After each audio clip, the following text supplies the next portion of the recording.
manapság annyira már nem jellemző, az férfiak azért még oda mennek nőkhöz. De hogy a nők soha nem mennek oda férfihoz, az biztos. Amit tudod miért ciki? Mert hogyha egy nő menne oda egy férfihoz, akkor szinte 100%-os esélye lenne. Tehát egy férfi sokkal kevésbé hajlamos visszautasítani egy nőt, mint egy nő egy férfi. Ha egy nőnek tetszik valaki, és oda menne ahhoz a férfihoz, akinek tetszik, akkor biztos esélye lenne. Így Jó, nekem. de akkor hova tűnt az a kultúra, hogy a férfinak kell meghódítani a nőt? Jó, meghódíthatja a férfi, de a nők egyáltalán nem kezdeményeznek szerintem. Persze, hogy nem, de a nőknek nem is az a dolga, hogy kezdeményezzenek. Miért nem? Mi az, hogy nem az a nőket dolga? kell meghódítani. A nő kezdeményezhet avval, ahogyan mondjuk egy partin vannak, ahogy ránéz a férfire, ahogy Hát de egy nézés, de a nézés, az a gond, hogy ezzel üzennek.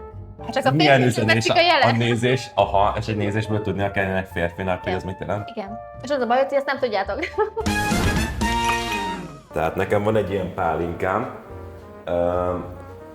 tehát rajta van a szuri, tehát ezt ajándékba kaptam. Ezt ajándékba kaptam Hajdú Szoboszlóról, 2020-as, az van írva, hogy Best Batch, tehát nem lehet szar. Tehát csak nem hazudik. Szilva pálinka. Úristen, nekem csak így, úristen, nekem csak cseréljünk, én csak félig bírom. Nem. Na, egészségedre? Egészség, érnem meginni? Mit? Csak így félig? Ezt le kell húzni. Best Batch. Azt szarol. Nagyon rossz. Ezt még egyet? Nem. Nem most jön az a rész, hogy milyen koktélt kapok? Most egyből kell a koktélt? Amúgy már. Amúgy ígyunk. Nagyon akartam azt, hogy te csinálj nekem majd egy koktélt. Azért elég profinak tűnsz. Köszönöm. Tényleg már most is készültél, hogy én jövök ide. Igen. Házi mangópüré, házi fehér csokoládészirup, tehát én mindenből csak a legjobbat adom a vendégeknek. Ugye csináltam saját vaníliás vodkát. Én tipik az a lány vagyok, amikor elmegyek valahova, akkor mindig ugyanazt kérem. Tehát én nagyon ez a tipik ilyen girly girl. Porszal Martini.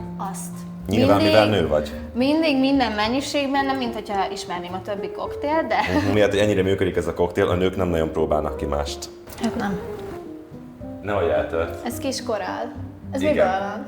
Ez fehér csokiból. Hogy szokták, várjál? Hát, ezt ha 10 másodpercig, hajrá. Nem tudom, hogy rázzam föl. Jó az. Ez hat. Lehet, hogy Brutális. Wow. A másik kérdés az, hogy ezt soha nem tudom, pedig nagy Polestar Martini ivós vagyok, hogy Na. ezt most a Proseccót mellé, ezt beleöntöm, vagy külön iszogatom? Azért kell, mert maga ez a koktél nagyon-nagyon édes. Aha. Ennek a Proseccónak az a funkciója, hogy ezt a nagyon sűrű édességet kibalanszolja. Tehát az lenne jó, hogyha mindig innál egy picit a koktélből, és utána egy picike Prosecco vagy peskő. Mert akkor így ki van balanszolva az a nagyon durva édesség. De akkor ehhez mondjuk a pezsgő is jó? Igen, persze, csak legyen száraz. Porszlán Martini, nagyon unom. Viszont ez a vendégem kedvence, ezért újra gondoltam ezt az italt. Vaníliás vodka karakterét megtartottam, de a passiongyümölcsöt lecseréltem egy mézédes mangóból, licsiből és sejmes fehér csokoládéból álló zseniális kombinációra. Figyeljetek, az ital készítésében az alapanyag a kulcs, így hát minden magam készítettem. Az olasz Altamura vodkába 4 napra vaníliarudat áztattam, a mangót frissen daraboltam és préseltem, a fehér csokoládé szirupot pedig vízből, cukorból, prémium fehér csokiból és tejszínből főztem össze. Elképesztően sejmes textúrát ad, egyszerűen, de hát brutális. Brutál jó, nagyon jó. És díszítésnek csináltam egy fehér csokis ropogós ostját. Na jöjjön a shaker, házi vaníliás vodka, a sűrű házi mangólénk, a házi fehér csokis szirup, licsi likőr, savoldat és sóoldat, hogy berobbanjanak a gyümölcsízek. Mellé természetesen Proseccót töltök. Ez az ital hihetetlenül dögös, édes, sejmes, kifejezetten hölgyeknek. Koktél alapját adó Premium Altamura vodkát a Collective Warehouse biztosította. Na figyelj, kedves egészségedre, ez alkoholmentes nyilván.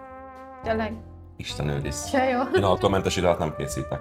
Hála Istennek. De most már oda jutottunk, hogy a férfi elvárja azt, hogy te találd ki, hogy hova menjetek randizni. Már nincs meg az, mint mondjuk amikor a nagymamám elmesélte, hogy ő a héven ismerkedett meg a nagypapámmal, mert a nagypapám Héven. megszólította, igen, és kb. Egy hónap után összeházasodtak. Most már nem ez van. Tehát annyi az opció a social media miatt, hogyha ez nem jön be, akkor bejön az, hogy sajnos ez van. 10 lányból 1 vagy 2 biztos, hogy vissza fog írni, biztos, hogy el fog veled menni találkozni. Vagy 10 lány, most azt mondod, hogy a férfiak írnak rá minél több nőre. Igen. Igen. De szerintem a nők azok, akik inkább tudnak Figyelj, választani. A amúgy- férfiak nem tudnak választani, De. a nők dehogy A tudnak. férfiak úgy választanak, hogy kiválasztja Örülnek, a 10 hogyha valaki csajt, visszaír ez azt neki. mondom, kiválasztja azt a 10-et, aki amúgy kicsit tetszik neki, ki az, aki visszaír, és utána abból választ. Akkor a red flag a férfiaknál, amikor mondjuk van egy jó materiál, egy jó kiállású faszi, van ez az ismerősöm, több ismerősöm, mindenkinek is írt, és akkor ír, hogy jaj, képzeld, írta, és elhívott kávézni. Mindenkinek is. írt, persze. Mindenkinek írt. Aha. Tehát, hogy nincs benne az, hogy mondjuk neki a szőke, az alacsony, a magas, a barna, nincs benne sem. Mindenkinek írsz. Azért nem iszom, mert ha jó a társaság, én jól érzem magam. Ezt szerintem egy nő ne legyen részeg. Ezt Hogy miért érzed- mondod? Azért, mert szerintem egy nő ne lássák azt, hogy hányig, ne lássák azt, hogy össze kell szedni. Egy adott kor fölött már nagyon ciki, hogyha egy nő Igen. ilyen részegre leissza magát, és Szerintem úgy mindig viselkedik. ciki, de nyilván mindenki átél egy De azért ilyen, már elvárt, de- hogy igen, mondjuk egy 25 felett azért legyen ennyire hormontankodás. Ami azért durva, mert Dániában ott ugye nagyon, nagyon jól éltek a nők is, mert ott ugye volt az, hogy egyenlően kaptak fizetést, ilyesmi, és ott nagyon sok volt az elvált nők száma Dániában. Aha. És ott, amikor egyedül elmentek az idősebb hölgyek bulizni, megőrültek. De konkrétan olyan dolgokat műveltek, fiatalokhoz oda menni, odahányni, felállni az asztalra, megőrülni, ez nem fér bele szerintem egy nőbe. Nem. Aha. Szerintem egy nő tudjon méltósággal megöregedni. Mhm. Hiába Jó, de jól kurva mondod, fasz a aha. nő 40 évesen is, de öltözzen úgy, mint egy 40 éves. Aha. Ne akarjon 16 évesnek tűnni, mert az már gáz. Szeretem azokat a nőket, akik méltósággal öregszenek meg, és látszik rajtuk, hogy hány évesek, sőt, lehet majd fiatalabbnak mondok, de tudják azt, hogy mondjuk nem veszek föl már egy olyan ruhát, mert már nem lehet kín a hasam. Igen. Tehát hiába nézel ki keci olyan 40 évesen, kurva jól 40 évesen, bocsi, de már nem veszel fel 40 évesen. Az a geci jót kijavítottad kurva jólra? Nagy javítás. Pár nap ezelőtt itt volt egy barátom, aki Ausztriában lakik, Aha, és mondta, hogy oda szokott menni az utcán nőkhöz. wow. Mondta, hogy visszautasításokat kap, viszont annyira érett már így agyban, hogy tudja, hogy ez nem róla szól. Nem azért kap visszautasításokat, Nem. mert vele lenne a probléma, Nem. hanem valami nem úgy sült el. A nő Igen. máshogy gondolkozott, de ez nem róla Nem. szól. Tehát nem arról szól, aki visszautasítást kapott. Nem. Ezt nem szabad így felfogni. Nem. És ez nagyon rossz, hogyha így fogod fel, mert akkor tényleg... Ez nem ellenet szól. Igen. Na. Oda hozzám egy srác, és azt mondja, hogy nagyon tetszene nekem, stb. Hiába szimpi, kedves, látom, hogy azt fogom mondani, hogy nem, mert nekem nem az esetem, ez nem róla szól, hanem arról, hogy mondjuk, tudom, hogy az én esetem, barna haj, barna szem. Nekem mindig egy szűrő volt az, hogy egy férfi legyen velem egy magas vagy magasabb nálam. És amíg a magasságomat utáltam, amíg gyerek voltam, most meg azt mondom, hogy ez egy ilyen előnyömmé vált. A legjobb csajok a gimibe, vagy az általánosba. Igen. Tudod, nagy cici, Persze, hogy ne ismerem. Persze, nem kell elmondani. És akkor mindig így volt, hogy én nem tetszem senkinek, tudod. Ja, mert hogy vékonyabb voltál, magasabb, igen, És és talán akkor ez- eljött Aha. az, mondjuk, mint most, vagy akár nézzünk egy 5-6 évvel ezelőtti énemet, és ugyanúgy néznek ki, ugyanakkorák, én meg ott vagyok, hogy Mhm. Tehát, hogy tudod, ez a későn érő virág, későn hervad. Nem vagy csúnya, csak csóró. Tehát Ja, bármi, igen. ami mondjuk nem tetszik magadon, meg tudod csináltatni. De ezt nem ellenzed. Nem ellenzed. Úgy, Tehát, úgy hogy- vagyok vele, hogyha valami szép rajtad, azt lehet kihangsúlyozni. Nekem ezzel semmi bajom nincs, hogyha valaki úgy megy el megcsináltatni magát, hogy azt mondja, hogy figyelj, nem vagyok, emiatt nincsen önbizalmam, viszont egy időponttal lehet ezzel változtatni, hogy megcsinálják ezt meg azt, rendben van. De hogyha kihangsúlyozod azt, ami amúgy is szép rajtad, egy orvos... Hát jó, de nem csak arra használják a nők manapság, hogy egy adott dolgot kiemeljenek, Igen. hanem minden egyes nőnél látom ezt, hogy száj biztos, hogy meg van csinálva, mert egyre több embernél Igen. nagyon sűrű pillát tesznek be. Szerintem ez már nagyon átfordult egy Nagyon. másik irányba. Ez nem arról szól szerintem, hogy egy adott dolgot kiemeljünk, hanem szerintem ez már ilyen elvárt a nőknél. Ugye, amúgy én azt hittem, hogy a férfiaknak az jön be, hogyha egy nőmű Amúgy, de várj, most viccen kívül azt hiszem, hogy a férfiaknak ezt tetszik. Nekem Igen. nem. Azért csinálják a nők, mert azt hiszik, hogy a férfiaknak ezt tetszik, nem? Azt hiszem, hogy nem tetszik, és elkezdesz velük beszélni, és azt mondják, hogy utálják. Hogyan válasszanak orvos? Tehát honnan tudják azt, hogy valaki nem kóper? Nézzenek utána, be lehet írni, ha beírod a nevét, akkor ki fog adni egy ilyen névsort, hogy ő tényleg orvosi kamara tag, Mhm. milyen végzettséggel, Tehát, hogy az én orvosom is plastikai sebész, 100%-ig megbízok benne, ő ebben is dolgozik, tehát például egy kozmetikus hiába tölt, hogy nem orvos. Kozmetikus. És van, hogy így ingyen ráírnak a lányokra, hogy gyere hozzám tölteni, ingyen megcsinálom. Jó, hogy nem viszed a Hát kocsidat konkrétan- szervizbe, és a szervizben megcsinálják még az ajkadat Tényleg is. konkrétan ilyenek, hogy azt mondja, hogy Bárki gyere, ingyen elvégezheti. megcsinálom, mert mit tudom, én elvégeztem egy 3 napos tanfolyamot. Miért mennek sokan hozzá? Mert ingyen csinálja meg. Ezek a szakmák is átmentek abba a vonalba, hogy már nincsen értéke, tudod? Tehát egy orvos tanul több mint, mit tudom én, 6 évig, az tényleg orvos, és ért ehhez ahhoz, és akkor ugyanezt meg tudja szerezni egy XY ember 3 nap, igaz, vagy 3 igen. hét alatt. Annak ellenére, hogy nem modellket, azért még rassz képeket is. Amúgy egész jók. Ilyen képekre azért érnek a férfiak, nem? Hát engem a házas férfiak találnak. Ezekre így nem is válaszolok. Én ezt nem tartom, hogy mondjam, okésnak. Én nagyon... Igen. Szerintem nem okés. De tudod mi a durva, hogy mostanság tényleg azt kezdtem el érezni, hogy ez a mai generációban ez így teljesen belefér. És én még szerintem onnan jövök. Micsoda, amit a házas férfiaknak férez bele. Igen. Aha, az jó. Igen. És tudod mi a durva, hogy látod azt, hogy szép család, szép feleség, és akkor nála, mit tudom én, 20-20 pár évvel fiatalabb lányokat keres meg, és azoknak írogat.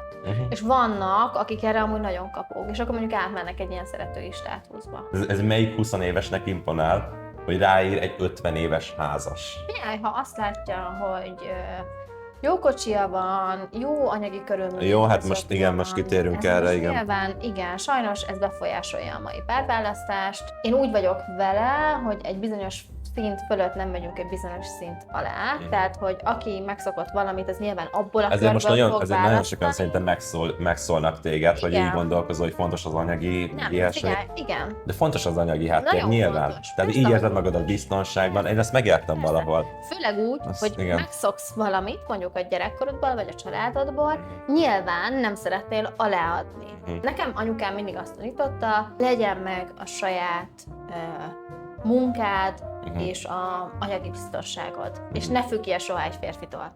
De én még, és ő is ezt mondja, ő még mindig azt gondolom, hogy ez tényleg így van, nekem is legyen munkám, és nekem is legyen saját pénzem, de valamilyen szinten a férfinak felettem kell, hogy álljon. Tehát a férfi legyen mondjuk keressen többet, Értem. vagy érezzem azt a princess Nem, treatmentet, érezzem magam mellette nőnek. Tehát ez egy jó hozzáállás, amúgy szerintem. Tehát te nem azt mondod, hogy most teljesen rá akarsz hagyatkozni egy férfira, és teljesen függni akarsz tőle, mert így megvan a saját dolgod, mert ezért tudom, hogy te is azért dolgozol, próbálod a karrieret építeni, tudom, hogy nálad ez van, hogy nem az van, hogy egy 100%-ban egy férfit akarsz függni, és nem csak az van, hogy egy gazdag férfit keresel, vagy ilyesmi, de azért nyilván valamilyen szinten számít az, hogy az a bizonyos férfi. Szóval számít. Igen. Persze, Tehát, hogy nem is 100%-ban tud eltartani, de azért ott van egy ilyen biztos pont. Persze, tehát hogy én szeretném azt érezni, hogy nekem is megvan a pénzem, neked is megvan a saját pénzed, viszont valamilyen szinten a férfinak többet kell adnia. Mi elmegyünk mondjuk első randi, második, harmadik, stb. Nekem fizessen egy férfi. Az már lehet, hogy még egy X randi után én is ezt szoktam csinálni, mondjuk fizetek, mondjuk meghívom akkor én egy kávéra, vagy én fizetem a vacsorát, de az elején, főleg az első pár randin fizessen a férfi. Nálam ez a 50-50 nem működik. Teljesen egyetértek. Tudom, hogy nagyon sok férfi Tehát ezzel akkor- mindjárt akkor- egyet, de szerintem is ez az első, második randi, szerintem ez egy férfi dolga, hogy fizesse ezeket, Igen. abszolút. Igen. Viszont hallottam olyan nőkről, akik ezt annyira alap dolognak vették, hogy a férfi fizessen, hogy már nem is köszönték meg, tudod. Tudod, az is nagyon fontos, hogy ki honnan jön. De a modellkedést már nem csinálod? Nem. Komolyan? Figyelj, amikor én elkezdtem ezt, ennek volt egy Presztízse? ilyen elit, igen, Egy egy ilyen presztízse elit volt a szintje. modellkedés. Igen. Aha. Én amikor elkezdtem ezt, én 16 éves voltam, nagyon-nagyon régen volt, de hogy akkor tényleg az volt, hogy muszáj, hogy 175 felett Aha. legyél, vékony csontozatú, szép legyen a bőröd, szépek legyenek a fogaid, és egyszerűen legyél ez a nagyon vékony nyúlák alkat magadtól, genetikailag. És én ebbe elcsöppentem bele, így kezdtem ezt az egészet, nekem anyukám is modellkedett, sose nyomta ezt az egészet, engem tényleg így hozta az élet, hogy engem megtaláltak egy plázába, és akkor felkaroltak. Tehát anyukádnak elkezdtem. semmi köze nem volt hozzá? Semmi, Aha. semmi. Tehát, hogy én hiszem azt, hogyha...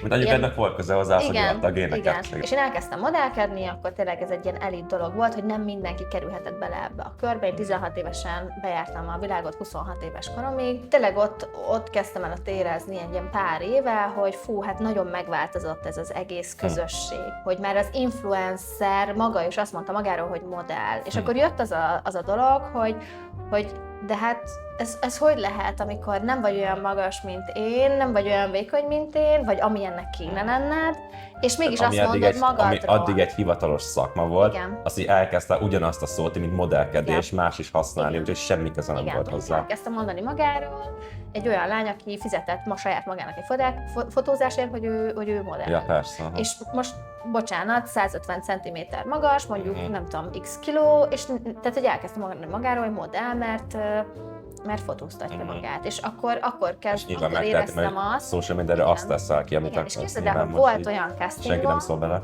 Senki. És volt olyan castingom, ez egy Armani casting, kim voltam Milánóba, és akkor éreztem azt, hogy ez most már kezd így átfordulni, hogy be kellett írni az Armani castingon azt, hogy téged hány ember követ Instagramon. Nem mondod. De, és nem is azt számított, hogy milyen a számított. járásod, hanem azt számított, hogy téged mennyi ember követ. A divatházak is átvették azt, hogy inkább ez a fontos, hogy téged mennyien követnek, mint az, hogy te hogy nézel ki és milyen magas vagy. Vagy hogy milyen a járásod. De nekem amúgy a modellkedés nagyon sok önbizalmat adott, én bejártam a világot, önálló lettem, megtanultam rendesen angolul, ezt 10 évig csináltam, és akkor ez volt az, amire azt éreztem, hogy ez most már nem az én... Itt most már nem tudok úgy érvényesülni, mert a modell szakma ezt az elitségét elveszítette azzal, hogy már kvázi mindenki lehet modell.